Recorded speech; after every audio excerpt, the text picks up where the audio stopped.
Hai, pernah kepikiran gak sih kenapa ada negara yang maju banget, ada yang biasa aja, dan ada juga yang tertinggal? Kayak dunia tuh punya polanya sendiri. Nah, teori yang bakal aku jelasin ini literally ngejelasin kenapa begitu. Halo semuanya, kenalin aku Dimas Suryandika dengan NPM 24160111138 dari jurusan Sosiologi Fakultas Ilmu Sosial dan Ilmu Politik Universitas Lampung.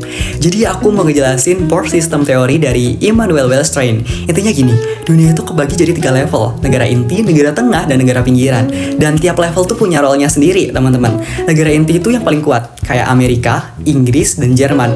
Mereka punya teknologi, industri mahal, dan basically ngeset aturan main ekonomi di dunia. Ibaratnya main game gitu ya, teman-teman. Mereka yang pegang kontrolernya. Terus ada negara tengah tuh, kayak Cina, India, sampai Rusia setelah runtuhnya Uni Soviet. Mereka ini udah lumayan kuat, tapi masih bergantung sama negara inti. Contoh paling gampang ya, teman-teman, Cina. Pabriknya di mana-mana, tapi tetap butuh pasar Amerika buat jual barangnya. Nah, kalau negara pinggiran itu biasanya yang masih ekspor bahan mentah dan impor barang jadi, kayak beberapa negara di Afrika. Jadi kerja capek, tapi untung paling kecil gitu. Menurut aku pribadi, teori Wellstrain ini kelihatan banget benernya setelah Rusia runtuh. Rusia punya sumber daya gila-gilaan, tapi ekonominya tetap ketarik sama pola global yang dikuasai negara inti.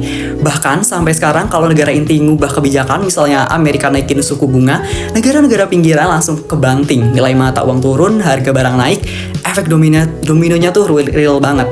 Dan ini bikin kita sadar kalau posisi negara di sistem dunia itu bukan perkara rajin atau enggaknya, tapi struktur globalnya memang udah kayak gitu dari awal.